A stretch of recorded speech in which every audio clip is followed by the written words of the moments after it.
Please like, share and subscribe my channel for more videos. Anne of the Island. Chapter 5. Letters from Home. For the next 3 weeks Anne and Priscilla continued to feel as strangers in a strange land. Then, suddenly, everything seemed to fall into focus. Redmond, professors, classes, students, studies, social doings. Life became homogeneous again, instead of being made up of detached fragments. The freshmen, instead of being a collection of unrelated individuals, found themselves a class, with a class spirit, a class yell, class interests, class antipathies and class ambitions.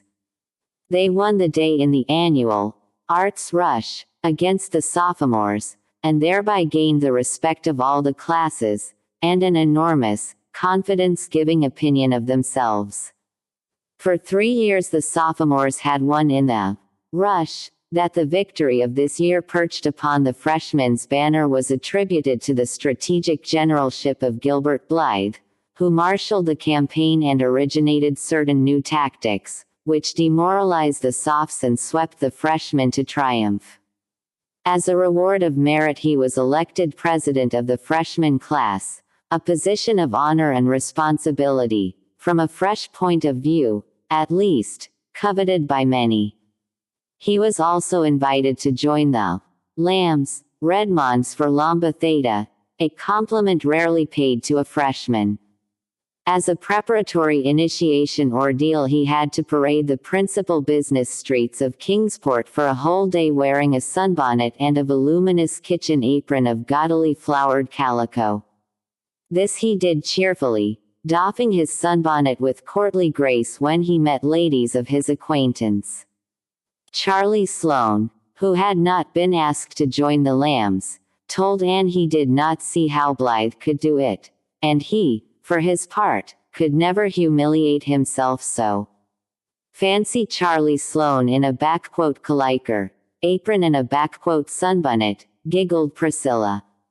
He'd look exactly like his old grandmother Sloane. Gilbert, now, looked as much like a man in them as in his own proper habiliments. Anne and Priscilla found themselves in the thick of the social life of Redmond.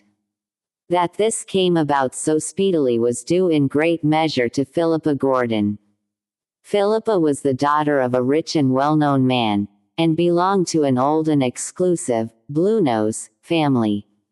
This, combined with her beauty and charm, a charm acknowledged by all who met her, promptly opened the gates of all cliques, clubs and classes in Redmond to her, and where she went Anne and Priscilla went, too.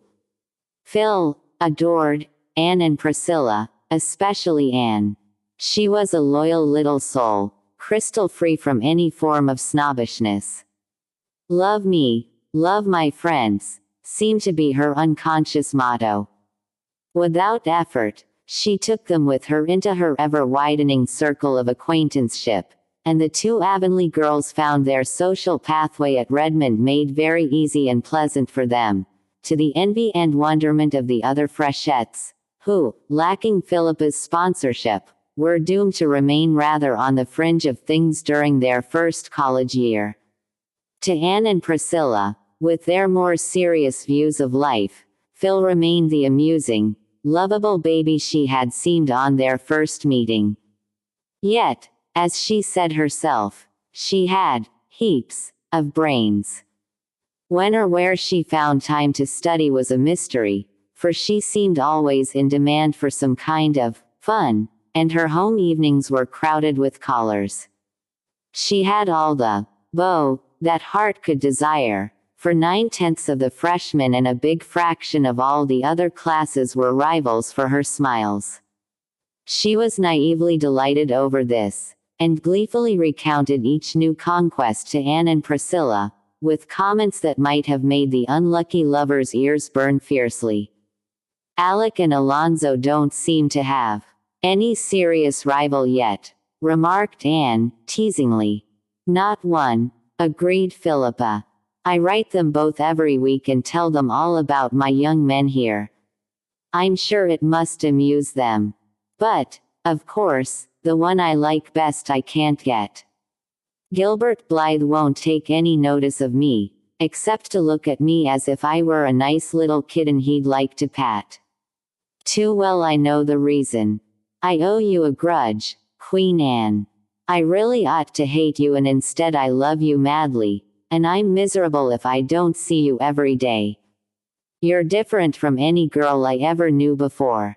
When you look at me in a certain way, I feel what an insignificant, frivolous little beast I am, and I long to be better and wiser and stronger. And then I make good resolutions, but the first nice-looking manny who comes my way knocks them all out of my head.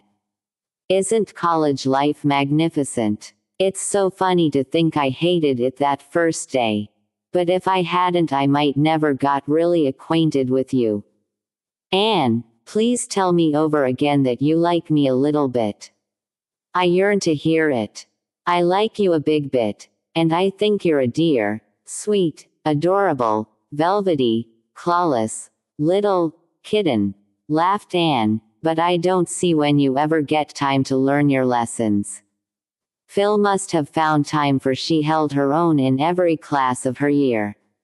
Even the grumpy old professor of mathematics, who detested coeds, and had bitterly opposed their admission to Redmond, couldn't floor her. She led the freshettes everywhere, except in English, where Anne Shirley left her far behind. Anne herself found the studies of her freshman year very easy, thanks in great part to the steady work she and Gilbert had put in during those 2 past years in Avonlea. This left her more time for a social life which she thoroughly enjoyed. But never for a moment did she forget Avonlea and the friends there. To her, the happiest moments in each week were those in which letters came from home. It was not until she had got her first letters that she began to think she could ever like Kingsport or feel at home there. Before they came, Avonlea had seemed thousands of miles away. Those letters brought it near and linked the old life to the new so closely that they began to seem one and the same, instead of 2 hopelessly segregated existences. The first batch contained 6 letters, from Jane Andrews, Ruby Gillis, Diana Barry, Marilla, Mrs. Lind and Davy. Jane's was a copperplate production, with every T nicely crossed and every I precisely dotted, and not an interesting sentence in it. She never mentioned the school, concerning which Anne was avid to hear. She never answered one of the questions Anne had asked in her letter. But she told Anne how many yards of lace she had recently crocheted, and the kind of weather they were having in Avonlea, and how she intended to have her new dress made, and the way she felt when her head ached. Ruby Gillis wrote a gushing epistle deploring Anne's absence, assuring her she was horribly missed in everything, asking what the Redmond fellows were like, and filling the rest with accounts of her own harrowing experiences with her numerous admirers. It was a silly, harmless letter, and Anne would have laughed over it had it not been for the postscript. Gilbert seems to be enjoying Redmond, judging from his letters, wrote Ruby. I don't think Charlie is so stuck on it. So Gilbert was writing to Ruby. Very well. He had a perfect right to, of course. Only, Anne did not know that Ruby had written the first letter and that Gilbert had answered it from mere courtesy. She tossed Ruby's letter aside contemptuously. But it took all Diana's breezy, newsy, delightful epistle to banish the sting of Ruby's postscript. Diana's letter contained a little too much Fred, but was otherwise crowded and crossed with items of interest, and Anne almost felt herself back in Avonlea while reading it. Marilla's was a rather prim and colorless epistle, severely innocent of gossip or emotion. Yet somehow it conveyed to Anne a whiff of the wholesome, simple life at Green Gables, with its savor of ancient peace, and the steadfast abiding love that was there for her. Mrs. Lind's letter was full of church news. Having broken up housekeeping, Mrs. Lind had more time than ever to devote to church affairs and had flung herself into them heart and soul. She was at present much worked up over the poor supplies they were having in the vacant Avonlea pulpit. "I don't believe any but fools enter the ministry nowadays," she wrote bitterly. "Such candidates as they have sent us, and such stuff as they preach. Half of it ain't true, and, what's worse, it ain't sound doctrine. The one we have now is the worst of the lot. He mostly takes a text and preaches about something else. And he says he doesn't believe all the heathen will be eternally lost. The idea, if they won't, all the money we've been giving to foreign missions will be clean wasted, that's what." Last Sunday night he announced that next Sunday he'd preach on the axe head that swam. "I think he'd better confine himself to the Bible and leave sensational subjects alone. Things have come to a pretty pass if a minister can't find enough in Holy Writ to preach about, that's what. What church do you attend, Anne? I hope you go regularly. People are apt to get so careless about church going away from home, and I understand college students are great sinners in this respect. I'm told many of them actually study their lessons on Sunday. I hope you'll never sink that low, Anne. Remember how you were brought up. And be very careful what friends you make. You never know what sort of creatures are in them colleges. Outwardly they may be as whited sepulchres and inwardly as ravening wolves, that's what. You'd better not have anything to say to any young man who isn't from the island. I forgot to tell you what happened the day the minister called here. It was the funniest thing I ever saw. I said to Marilla, if Anne had been here wouldn't she have had a laugh? Even Marilla laughed. You know he's a very short, fat little man with bow legs. Well, that old pig of Mr. Harrison's, the big, tall one, had wandered over here that day again and broke into the yard, and it got into the back porch, unbeknownst to us, and it was there when the minister appeared in the doorway. It made one wild bolt to get out, but there was nowhere to bolt to except between them bow legs. So there it went, and, being as it was so big and the minister so little, it took him clean off his feet and carried him away. His hat went one way and his cane another, just as Marilla and I got to the door. I'll never forget the look of him. And that poor pig was near scared to death. I'll never be able to read that account in the Bible of the swine that rushed madly down the steep place into the sea without seeing Mr. Harrison's pig careering down the hill with that minister.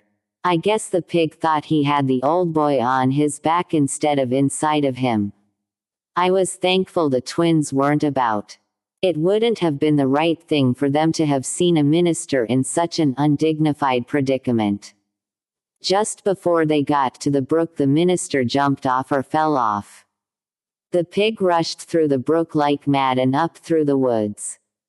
Marilla and I run down and helped the minister get up and brush his coat. He wasn't hurt, but he was mad. He seemed to hold Marilla and me responsible for it all, though we told him the pig didn't belong to us, and had been pestering us all summer. Besides, what did he come to the back door for? You'd never have caught Mr. Allen doing that. It'll be a long time before we get a man like Mr. Allen, but it's an ill wind that blows no good. We've never seen hoof or hair of that pig since, and it's my belief we never will. Things is pretty quiet in Avonlea. I don't find Green Gables as lonesome as I expected.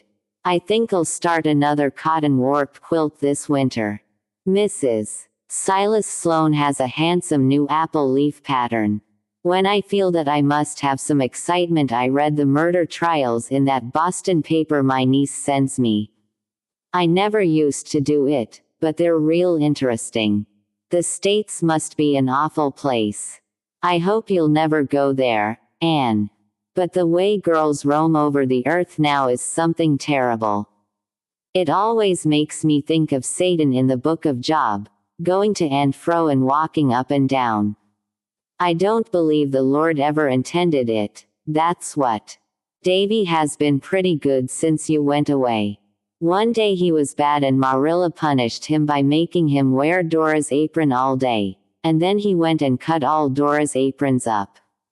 I spanked him for that and then he went and chased my rooster to death. The Macphersons have moved down to my place. She's a great housekeeper and very particular.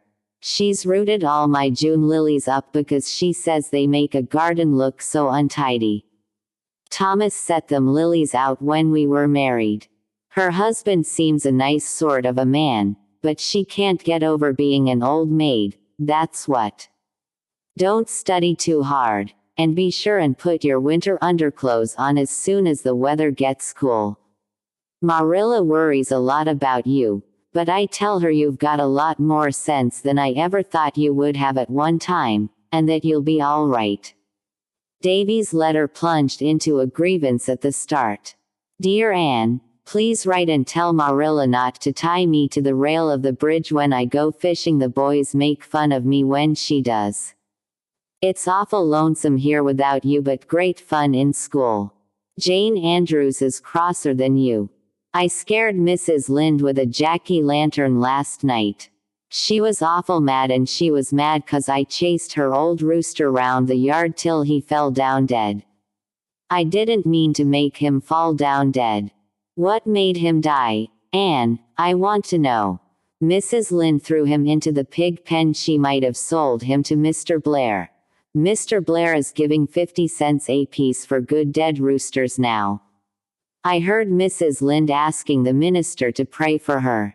What did she do that was so bad, Anne? I want to know.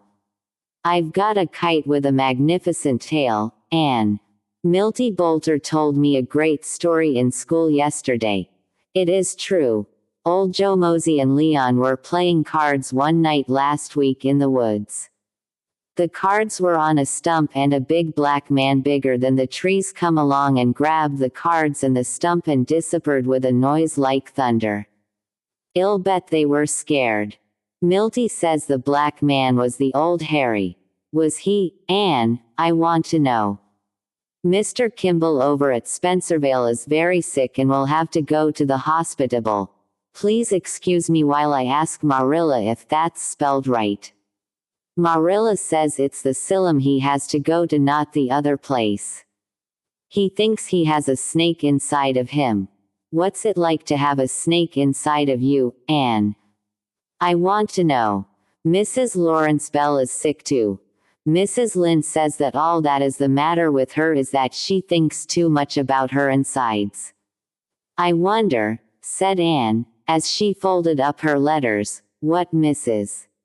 Lynde would think of Philippa.